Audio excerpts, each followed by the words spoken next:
Bonjour à tous et merci de votre fidélité. Nous sommes très heureux de vous retrouver ce dimanche matin pour une nouvelle émission de Sagesse bouddhiste.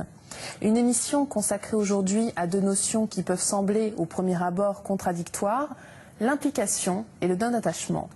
Ce n'est pas toujours évident, en effet, lorsque l'on commence à mettre en place certaines actions, de ne pas attendre d'en récolter les fruits. Une réaction qui peut engendrer de la souffrance, mais aussi des difficultés dans notre rapport aux autres et au monde de manière plus générale. Alors, quelles sont les caractéristiques de cet attachement au quotidien? En quoi notre ego joue-t-il dans ce cadre un rôle essentiel? Que nous indiquent les maîtres zen pour concilier implication dans l'action et le non-attachement? Je vous propose de retrouver notre invité Gérard Pilet pour en parler avec nous. Gérard Pilet, bonjour. Bonjour. Vous êtes un ancien disciple du maître zen Taizen Deshimaru. Vous avez enseigné la philosophie et vous dirigez aujourd'hui le dojo zen d'Annonay, c'est dans l'Ardèche. Oui. Et je précise que vous dispensez par ailleurs des sessions de pratique en province et à l'étranger. Merci beaucoup Gérard Pilet d'être avec nous aujourd'hui. Merci à vous. Alors pour commencer cette émission, on pourrait se demander comment se traduit cet attachement dans notre vie quotidienne. On imagine qu'il se manifeste sous différentes formes. Oui, c'est vrai, il se manifeste sous différentes formes, mais ce dont je voudrais parler aujourd'hui, c'est de l'attachement à l'ego, au moi, dans le cadre des actions qu'on est amené à faire ou dans le cadre du travail qu'on est amené à faire dans le quotidien de nos vies. Alors vous venez de mentionner cette notion d'ego qui est effectivement au cœur de cette problématique. Est-ce que l'on peut revenir un instant sur ce que signifie l'ego? Oui, l'ego fondamentalement c'est l'illusion de la séparation et cette illusion génère le sentiment abusif d'être une entité substantielle. Alors souvent on dit que l'ego est une identification au corps. Est-ce que vous êtes d'accord avec cela? Oui, c'est ce que le Bouddha disait. Il disait que c'est cette identification au corps qui constitue la base de l'illusion du moi.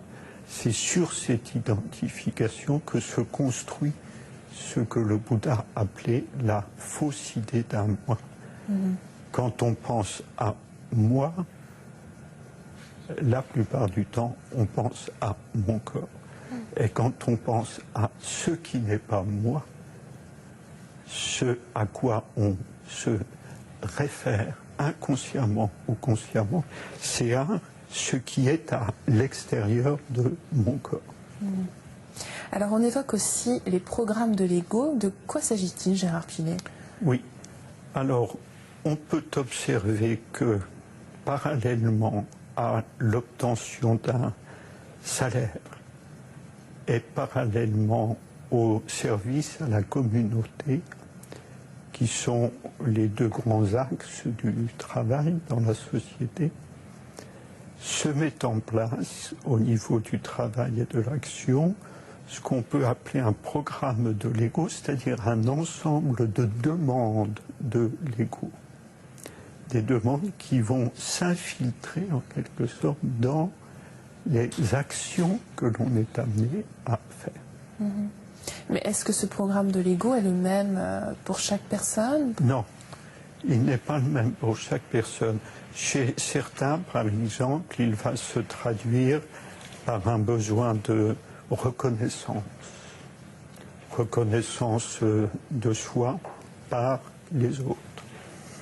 Chez d'autres, il va se traduire par une soif effrénée de pouvoir, acquérir par le biais des actions, par le biais du travail, du pouvoir et encore plus de pouvoir. Chez d'autres encore, il peut se traduire par la quête effrénée du profit. Voilà, en gros, les grandes tendances qui sont en correspondance avec les demandes de l'ego dans le cadre du travail ou de l'action. Mais on associe aussi souvent cette notion d'ego à un sentiment qui peut être de la souffrance, qui est un sentiment d'incomplétude. Est-ce que l'on peut revenir sur cet aspect? Oui, c'est-à-dire que l'ego est pris à son propre piège. L'ego se construit par une identification au corps. Et de ce fait-là, il donne à celui qui est le prisonnier de cette illusion de l'ego le sentiment d'être incomplet. Il y a lui, circonscrit par son corps, puis il y a tout ce qui n'est pas lui. Et ce sentiment d'incomplétude va entraîner la compulsion à se compléter de toutes les façons possibles. Se compléter par le biais, par exemple, du pouvoir dont on parlait. Se compléter ou avoir l'impression qu'on se complète en étant de plus en plus riche ou en ayant de plus en plus de gloire, de renommée, etc. Et on peut aussi se dire que cette notion d'ego est liée à l'aveuglement finalement, parce qu'on ne se rend pas compte de ce qu'il en est réellement dans la réalité. Oui, parce que ce qui va se passer, c'est que la personne qui souffre de ces demandes de l'ego dans le cadre du travail va aller, dans certains cas, jusqu'à adopter des stratégies un peu biaisées pour saboter le travail des autres quand il s'agit d'un travail en équipe, par exemple, ou bien de refuser de collaborer. Parce que du fait que la personne est aux prises avec l'ego, elle a le sentiment que le succès des autres, la réussite des autres, lui porte ombrage. C'est un aveuglement. Et c'est un aveuglement propre à l'ego parce que la réalité montre en fait que plus on travaille en équipe et plus les résultats sont puissants et sont bons. Bien sûr. Et plus il y a de joie dans le travail et une absence de conflit. Oui. On le retrouve ça très bien dans les sports collectifs de haut niveau. Si dans une équipe, il y a des stars à l'ego très affirmé qui ne sacrifient pas leur ego sur l'autel de l'intérêt de l'équipe, ces stars, toutes stars qu'elles sont, ne vont pas permettre à l'équipe d'obtenir les résultats que l'on attendrait d'elle. Et alors, que nous conseillent les maîtres zen pour concilier à la fois l'implication et le non-attachement, Gérard Pilet? Parce que c'est pas toujours évident. Hein. Oui, les maîtres zen sont soucieux de conduire leurs disciples jusqu'à la libération de l'illusion du moi. Et de ce fait, ils vont encourager leurs disciples à s'impliquer dans ce qu'ils font sans pour autant s'attacher aux bienfaits personnels qu'ils peuvent en recevoir. On a pour illustrer ça l'exemple de Bodhidharma, célèbre maître Chan. Et Bodhidharma, à la question de l'empereur qui lui demandait combien de mérite lui vaudra la construction de beaucoup de temples et de monastères, à cette question, Bodhidharma lui répondit « aucun mérite », lui enjoignant ainsi par cette réponse d'abandonner son attachement aux avantages personnels qu'il peut retirer de son implication, c'est-à-dire en quelque sorte lui enjoignant d'abandonner le programme de l'ego sous-jacent à son engagement. Et alors, plus près de nous, il y a votre maître, maître Taizen Deshimaru.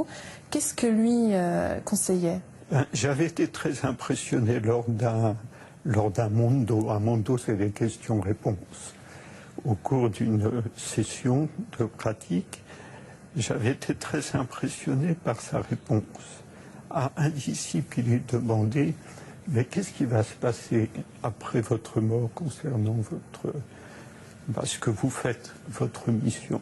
Et à cette question, maître Deshimaru avait dit « Je sème la graine. Pour ce qui est la récolte, c'est le Bouddha qui s'en occupe. » Et par cette réponse, il nous encourageait à nous impliquer fortement dans l'action, à faire de notre mieux, mais en même temps à savoir lâcher prise vis-à-vis de la volonté du moi d'avoir des résultats proportionnels à l'investissement qui a été fait. C'est-à-dire là, l'ego est obligé de faire un pas vers l'arrière. C'est-à-dire finalement, concernant les résultats, c'est pas moi qui décide. C'est pas le moi qui décide. Et concrètement, en quoi la pratique de la méditation, de Zazen, peut nous y aider? Bien, la pratique de Zazen, fondamentalement, nous demande de ne pas nous attacher aux bienfaits qui peuvent résulter de Zazen. Ces bienfaits existent sur la santé, sur la confiance en soi, sur l'équilibre psychologique, l'équilibre émotionnel. Ces bienfaits existent. Mais si on s'y attache, on reste dans le programme de l'ego. Et au lieu de faire de la méditation, ce qui va nous permettre de sortir de l'ego, à ce moment-là, on fait de la méditation un autre terrain privilégié pour que l'ego s'assoie un peu plus solidement. Mais donc, est-ce qu'il faudrait que nos actions, tout comme la méditation d'ailleurs, soient complètement désintéressées? Bien, dans le Zen, il existe le Sammu. Oui. Le Sammu, c'est l'activité faite dans le cadre d'un temple ou d'une session de pratique pour le bénéfice de la communauté. Et dans le Sammu, il est demandé de s'impliquer pour le service aux autres, mais sans s'attacher aux avantages personnels que l'on peut retirer ça. C'est le service non intéressé. On le retrouve un peu dans le bénévolat, qui est très développé dans notre société. Et en effet, si le bénévolat n'existait pas, la pauvreté serait encore plus grande qu'elle n'est. Il y a beaucoup de gens qui œuvrent dans l'invisible à différents niveaux de la société. Et plus se répandra dans la société le service non intéressé, et plus la société pourra pallier toutes les injustices créées par le système. Merci beaucoup, Gérard Pilet. Merci à vous. Merci beaucoup. Pour aller plus loin, voici quelques livres que nous vous proposons. De notre invité Gérard Pilet, S'étudier soi-même, aux éditions Kanjizai. Vous y retrouverez les différentes questions abordées dans cette émission, concernant entre autres l'ego, la définition de sa nature, sa construction, mais aussi son rapport avec le karma, le tout expliqué de manière claire et précise, à la lumière de l'enseignement du Bouddha.